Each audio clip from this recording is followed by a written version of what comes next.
আচ্ছা, রাজনীতির মাঠে ইদানিং একটা শব্দ খুব শোনা যাচ্ছে, তাই না? ছায়ামন্ত্রিসভা। তো চলুন আজকে এই বিষয়টা নিয়েই কথা বলি। চলুন একসাথে নতুন কিছু জানি। আচ্ছা, একটু ভাবুন তো, সরকার যখন কোনো একটা বড় সিদ্ধান্ত নেয় তখন সেই সিদ্ধান্তটা যে ঠিক হচ্ছে এই প্রশ্নটা কে করে? কারণ সত্যি বলতে যে দেশে প্রশ্ন করার সুযোগ নেই সেখানে গণতন্ত্র কিন্তু শুধুই একটা কাগজে ব্যাপার হয়ে দাঁড়ায়। আসল গণতন্ত্র তো শুধু ভোট দেয়াতেই শেষ হয়ে যায় না, তাই না? সরকারের সব কাজের স্বচ্ছতা আর জবাবদিহিতা নিশ্চিত করার মধ্যেই এর আসল শক্তি।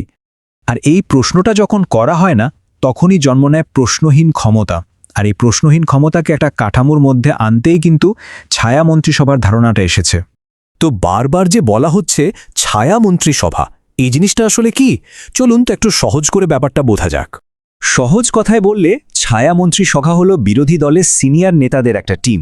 সরকারের যে মন্ত্রীরা আছেন তাদের প্রত্যেকের বিপরীতে বিরোধী দলের একজন করে ছায়ামন্ত্রী থাকেন।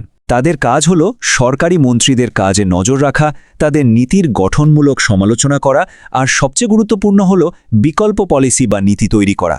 মানে এটা অনেকটা একটা গভর্নমেন্ট ইন ওয়েটিং, বা বলতে পারেন প্রস্তুত সরকার। এইখানে তাকালে বিষয়টা আরও পরিষ্কার হবে।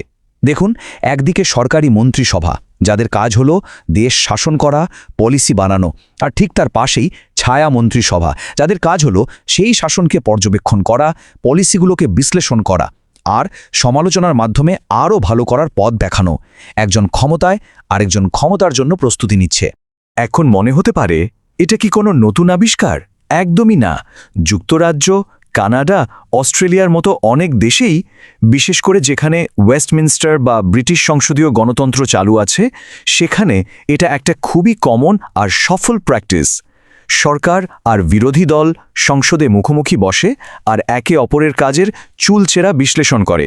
বাংলাদেশেও কিন্তু সম্প্রতি এই ধারণাটা নিয়ে বেশ আলোচনা হচ্ছে। যেমন ব্যারিস্টার শিশির মনির একটা খুব ইন্টারেস্টিং কথা বলেছেন। তিনি বলছেন, বিরোধী দল ছায়া মন্ত্রিসভা গঠন করুক, এতে সংসদের ভেতরে বাইরে তুমুল বিতর্ক হবে, আর এর মধ্যে দিয়েই কিন্তু সৃষ্টিশীল নেতৃত্ব বেরিয়ে আসবে। তাহলে মূল পয়েন্টটা কোথায় দাঁড়াচ্ছে? পয়েন্টটা হলো ছায়া মন্ত্রিসভা রাজনীতির ফোকাসটাই বদলে দিতে পারে। এটা রাজনীতিকে রাজপথের প্রতিবাদ থেকে আলোচনার টেবিলে, মানে পলিসি তৈরির দিকে নিয়ে আসে।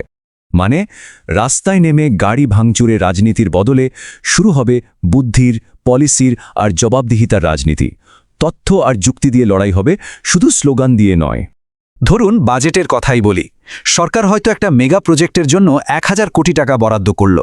ছায়া অর্থমন্ত্রী তখন শুধু এটা বেশি হয়ে গেল বলে বসে থাকবেন না। তিনি গবেষণা করে একটা বিকল্প প্রস্তাব দেবেন, যেখানে হয়তো দেখানো হবে যে কাজটা 600 কোটিতেই করা সম্ভব, আর বেঁচে যাওয়া 400 কোটি টাকা হয়তো তিনি শিক্ষা বা স্বাস্থ্য খাতে বরাদ্দের প্রস্তাব দেবেন। এর ফলে কি হবে? বিতর্কটা তখন আর শুধু সমালোচনার মধ্যে আটকে থাকবে না। জনগণের সামনে দুটো অপশন থাকবে। তারা নিজেরাই তুলনা করে বুঝতে পারবে কোন পরিকল্পনাটা দেশের জন্য ভালো।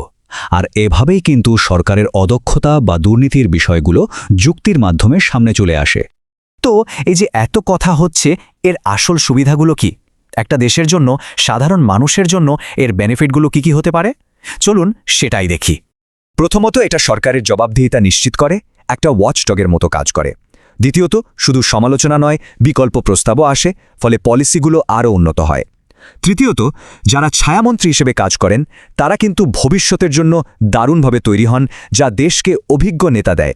আর সবশেষে, সংসদের বিতর্কগুলো অনেক বেশি সিরিয়াস আর বিষয়ভিত্তিক হয়ে ওঠে।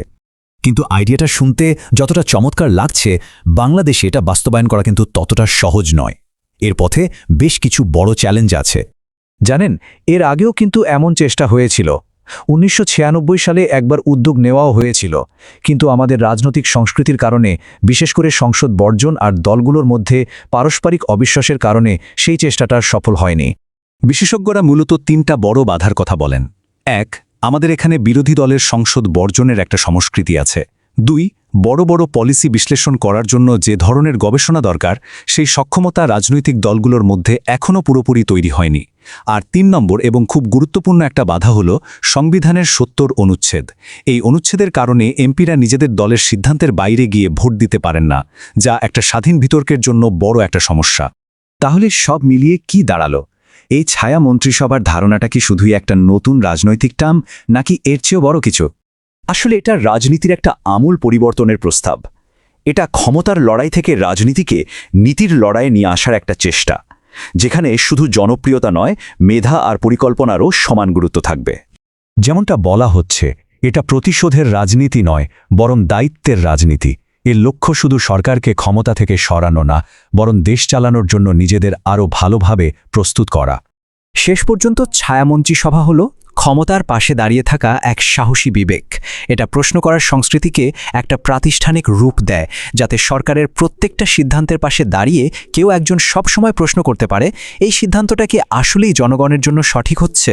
এখন প্রশ্ন হল, ছায়া মন্ত্রিসভা কি আমাদের বিরোধী রাজনীতির ভবিষ্যৎ হয়ে উঠবে, নাকি এটা কেবলই একটা সাময়িক আলোচনার বিষয় হয়েই থেকে যাবে?